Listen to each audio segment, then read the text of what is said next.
ಎಲ್ಲರಿಗೂ ನಮಸ್ಕಾರ. ನಿಮ್ಮ ಶ್ರಾವ್ಸ್ ಕಲ್ಪವೃಕ್ಷ ಚಾನಲ್ಗೆ ಸ್ವಾಗತ. ಇವತ್ತಿನ ರೆಸಿಪಿ ಮಾವಿನಕಾಯಿ ಚಟ್ನಿ. ನಾವು ಹಲವಾರು ರೀತಿ ಒಳಗೆ ಮಾವಿನಕಾಯಿ ಚಟ್ನಿ ಮಾಡಿರ್ತೀವಿ. ಆದರೆ ಈ ಒಂದು ರೆಸಿಪಿನ ಮಾಡಿ ನೋಡ್ರಿ, ಒಂದ್ಸರಿ ಭಾಳ ಟೇಸ್ಟಿಯಾಗಿರುತ್ತೆ. ಮಾವಿನಕಾಯಿ ಸೀಸನ್ ಒಳಗೆ ನಾವು ಮಾವಿನಕಾಯಿ ಉಪ್ಪಿನಕಾಯಿ, ಮಾವಿನಕಾಯಿ ಚಿತ್ರಾನ್ನ ನಾನಾ ರೀತಿ ಒಳಗೆ ನೋಡಿರ್ತೀವಿ. ಒಂದ್ಸರಿ ಈ ಚಟ್ನಿ ಮಾಡಿ, ಇದಕ್ಕೆ ಏನು ಬೇಯಿಸ್ಕೋಬೇಕಾದ ಅವಶ್ಯಕತೆ ಇರೋಂಗಿಲ್ಲ, ಏನೂ ಇರೋಂಗಿಲ್ಲ. ಸಿಂಪಲ್ ಮಾವಿನಕಾಯಿ ಹೆಚ್ಕೊಂಡು ಮಾಡ್ಬೋದು. ಈ ಒಂದು ರೆಸಿಪಿ ರೈಸ್ಗೆ, ಚಪಾತಿಗೆ, ರೊಟ್ಟಿಗೆ ಪ್ರತಿಯೊಂದಕ್ಕೂ ಹೊಂದ್ಕೊಳ್ಳುತ್ತಾ. ಮಾಡೋದನ್ನು ಕೂಡ ಬಹಳ ಅಷ್ಟ ಈಸಿ ಇರುತ್ತೆ. ಒಂದ್ಸರಿ ಟ್ರೈ ಮಾಡಿ, ಭಾಳ ಸಿಂಪಲ್ ಆಗಿರುತ್ತೆ. ನಾನಿಲ್ಲಿ ರೈಸ್ಗೆ ಕಾಂಬಿನೇಷನ್ ಆಗಿ ಮಾವಿನಕಾಯಿ ಚಟ್ನಿ ಮಾಡ್ಕೊಂಡಿದ್ದೆ. ಇದಕ್ಕೆ ಎಣ್ಣೆ ತುಪ್ಪದ ಅವಶ್ಯಕತೆ ಇಲ್ಲ, ಹಂಗನ ತಿನ್ಬೋದು. ರೊಟ್ಟಿ ಒಳಗಾದರೂ ತಿನ್ಬೋದು, ಅನ್ನದ ಜೊತೆ ಆದರೂ ತಿನ್ಕೊಳ್ಬೋದು. ಇದನ್ನು ಮಾಡೋ ವಿಧಾನ ಭಾಳ ಸರಳ ಅದ. ನಾನಿಲ್ಲಿ ಒಂದು ಮಿಕ್ಸಿ ಜಾರ್ ತೊಗೊಂಡಿದ್ದೆ. ಮಿಕ್ಸಿ ಜಾರಿಗೆ ಸಣ್ಣದಾಗಿ ಈ ರೀತಿ ಮಾವಿನಕಾಯಿನ ಸಿಪ್ಪೆ ತೆಗೆದು ಕಟ್ ಮಾಡಿಟ್ಕೊಂಡಿನಿ. ನೀವು ಸಿಪ್ಪೆನೂ ಹಾಕ್ಕೊಳ್ಬೋದು, ಬಟ್ ಸಿಪ್ಪೆ ಹಾಕ್ಕೊಳ್ಳೋದ್ರಿಂದ ಲಘು ಸಣ್ಣಗಲ್ಲ ಅಂತಂದು ನಾನಿಲ್ಲಿ ಸಿಪ್ಪೆ ತೆಗೆದಿಟ್ಕೊಂಡಿದ್ದೆ. ನೀವು ಸಿಪ್ಪೆ ಆ್ಯಡ್ ಮಾಡ್ಕೊಳ್ತೀರಿ ಅಂತಂದರೆ ಮೇಲಿನ ಒಂದು ಲೇಯರ್ ಆ್ಯಡ್ ಮಾಡ್ಕೊಳ್ತೀನಿ ಅಂದರೆ ಮಾಡ್ಕೊಳ್ಬೋದು, ತೊಂದರೆ ಇಲ್ಲ. ಟೇಸ್ಟ್ ಸ್ವಲ್ಪ ಚೇಂಜ್ ಅನಿಸುತ್ತೆ ಅಷ್ಟೇ.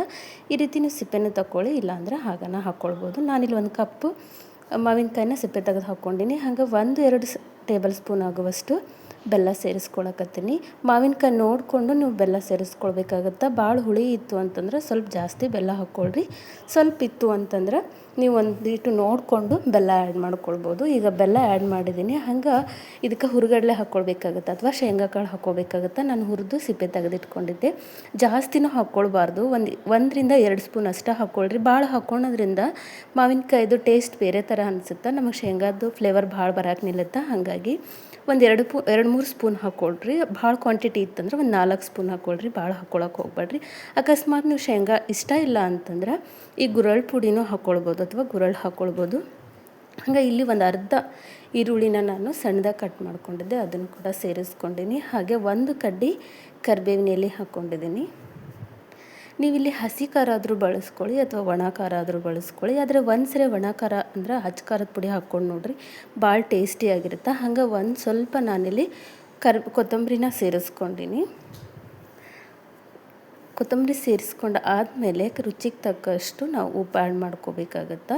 ನೋಡ್ಕೊಂಡು ಹಾಕ್ಕೊಳ್ರಿ. ತೊಗೊಂಡಿರೋದು ಮಾವಿನಕಾಯಿ ಆಗಿರೋದ್ರಿಂದ ಒಂದು ಸ್ವಲ್ಪ ಉಪ್ಪು ಜಾಸ್ತಿ ಉಣ್ಣುತ್ತೆ. ಹಾಗಾಗಿ ಟೇಸ್ಟ್ ನೋಡಿಕೊಂಡು ನೀವು ಮತ್ತೆ ಉಪ್ಪು ಆ್ಯಡ್ ಮಾಡ್ಕೊಳ್ಳಂತ್ರಿ, ನೋಡ್ಕೊಂಡು ಹಾಕ್ಕೊಳ್ಳಿ. ಹಾಗೆ 1 ಸ್ಪೂನ್ ಆಗುವಷ್ಟು ಜೀರಿಗೆ ಹಾಕ್ಕೊಂಡಿನಿ. ಸ್ವಲ್ಪ ಜೀರಿಗೆ ಕ್ವಾಂಟಿಟಿ ಜಾಸ್ತಿ ಇರಲಿ, ಅಂದರೆ ಚಟ್ನಿ ಒಂದು ಸ್ವಲ್ಪ ಘಮ ಹಾಗೆ ಟೇಸ್ಟ್ ಕೂಡ ಭಾಳ ಬರುತ್ತೆ. ಹಾಗಾಗಿ ಇಲ್ಲಿ ನಾನು ಅಚ್ಚ ಖಾರದ ಪುಡಿ ಬಳಸ್ತಿದ್ದೀನಿ. ಒಂದು 3-3.5 ಸ್ಪೂನು ಅಚ್ಚ ಖಾರದ ಪುಡಿ ಹಾಕ್ಕೊಳ್ಬೇಕಾಗತ್ತೆ. ಯಾಕಂದ್ರೆ ಮಾವಿನಕಾಯಿಗೆ ಉಪ್ಪು ಹಂಗೆ ಖಾರ ಒಂದು ಸ್ವಲ್ಪ ಮುಂದಿದ್ರೆ ಚಟ್ನಿ ಭಾಳ ರುಚಿ ಅನಿಸುತ್ತೆ. ಹುಳಿಯಾಗಿ ಖಾರವಾಗಿ ಸಿಹಿಯಾಗಿ ರುಚಿಯಾಗಿರುತ್ತೆ. ಹಾಗಾಗಿ ಸ್ವಲ್ಪ ಉಪ್ಪು ಖಾರ ಸ್ವೀಟು ಮುಂದಿರಲಿ. ಹಾಗೆ 1-2 ಗಡ್ಡೆ ಬೆಳ್ಳುಳ್ಳಿನ ನಾನು ಸಿಪ್ಪೆ ತೆಗೆದು ಇಟ್ಕೊಂಡಿದ್ದೆ, ಅದನ್ನು ಕೂಡ ಸೇರಿಸ್ಕೊಂಡಿನಿ. ಒಂದು ಸ್ವಲ್ಪ ಕ್ವಾಂಟಿಟಿ ಹೆಚ್ಚಿತ್ತು ಅಂದರೆ ಟೇಸ್ಟೂ ಭಾಳ ಚಲೋ ಇರುತ್ತೆ. ಹಾಗಾಗಿ 1-2 ಗಡ್ಡೆ ಬೆಳ್ಳುಳ್ಳಿ ಹಾಕ್ಕೊಂಡಿನಿ. ಈಗ ಇದನ್ನು ನಾವು ಮಿಕ್ಸಿ ಮಾಡ್ಕೊಳ್ಬೇಕಾಗತ್ತೆ. ಭಾಳ ಸಣ್ಣನೂ ಮಿಕ್ಸಿ ಮಾಡ್ಕೊಳ್ಬಾರ್ದು, ಒಂದು ಸ್ವಲ್ಪ ತರಿಯಾಗಿದ್ದರೆ ಸಾಕು. ನೋಡಿರಿ, ಇಷ್ಟು ತರಿಯಾಗಿರ್ಬೇಕಾಗತ್ತೆ. ಭಾಳ ಸಣ್ಣ ಆತಂದ್ರೂ ಒಂಥರ ಟೇಸ್ಟ್ ಚೇಂಜ್ ಅನಿಸುತ್ತೆ. ವ್ಯತ್ಯಾಸ ಏನಿರಂಗಿಲ್ಲ. ಸಣ್ಣ ಆದ್ರೇನು ಸ್ವಲ್ಪ ತರಿ ಆದರೆ ಸ್ವಲ್ಪ ಟೇಸ್ಟ್ ಬೇರೆ ಅನ್ನಿಸ್ತಿರ್ತೈತಿ. ನಿಮಗೆ ಹೆಂಗೆ ಬೇಕೋ ಹಂಗೆ ಮಾಡ್ಕೊರಿ. ಚಟ್ನಿ ಇಷ್ಟು ಮಾಡಿಬಿಟ್ರೆ ರೆಡಿಯಾಗಿರುತ್ತೆ. ನೀವು ಇದನ್ನು ರೈಸ್ಗಾದರೂ ಮಾಡ್ಕೊಳ್ಳಿ ಅಥವಾ ಚಪಾತಿಗಾದರೂ ಮಾಡ್ಕೊಳ್ಳಿ ಅಥವಾ ರೊಟ್ಟಿಗಾದರೂ ಮಾಡ್ಕೊಳ್ಬೋದು. ಆದರೆ ಇದಕ್ಕೇನು ಒಗ್ಗರಣೆ ಅವಶ್ಯಕತೆ ಇಲ್ಲ.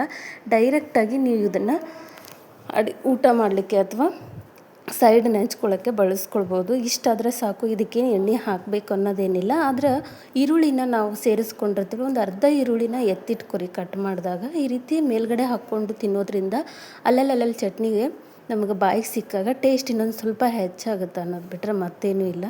ನಮಗೆ ಬೇಡ ಈರುಳ್ಳಿ ಹಾಕೋದು, ನಮಗೆ ಟೇಸ್ಟ್ ಇಲ್ಲ ಅಂತಂದ್ರೆ ನೀವು ಸ್ಕಿಪ್ ಮಾಡ್ಬೋದು. ನೋಡಿರಿ, ನಾನು ಇಲ್ಲಿ ರೈಸಿಗೆ ಚಟ್ನಿ ಸರ್ವ್ ಮಾಡ್ಕೊಂಡಿನಿ. ಕೆಂಪಾಗಿ ಅಂದರೆ ನಾವು ಇದನ್ನು ಬಳಸೋ ಚಟ್ನಿನ ಹಚ್ಚ ಖಾರದ ಪುಡಿ ಬಳಸೋದ್ರಿಂದ ಈ ರೀತಿ ನಮಗೆ ರೆಡ್ ಆಗಿರುತ್ತೆ. ನೀವು ಹಸಿ ಮೆಣಸಿನ್ಕಾಯಿ ಕೂಡ ಹಾಕ್ಕೊಳ್ಬೋದು, ಅದು ಗ್ರೀನಿಶ್ ಆಗಿ ಬರುತ್ತೆ.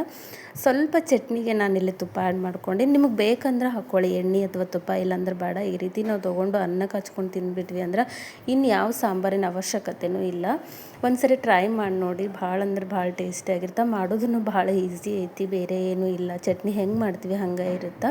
ಒಗ್ಗರಣೆ ಅವಶ್ಯಕತೆ ಇರಲ್ಲ, ಲಘುನ ಮುಗಿದು ಹೋಗುತ್ತೆ. ಐ ಹೋಪ್ ಇವತ್ತು ನಾನು ಮಾಡಿರೋ ರೆಸಿಪಿ ನಿಮಗೆ ಭಾಳ ಇಷ್ಟ ಆಗ್ಯದ ಅಂದ್ಕೊಳ್ತೀನಿ. ಇಷ್ಟ ಆದರೆ ದಯವಿಟ್ಟು ನನ್ನ ಚಾನಲ್ನ ಸಬ್ಸ್ಕ್ರೈಬ್ ಮಾಡಿ, ಹಾಗೆ ನಿಮ್ಮ ಫ್ರೆಂಡ್ಸ್ ಆ್ಯಂಡ್ ಫ್ಯಾಮಿಲಿಗೆ ಶೇರ್ ಮಾಡಿ. ಧನ್ಯವಾದಗಳು.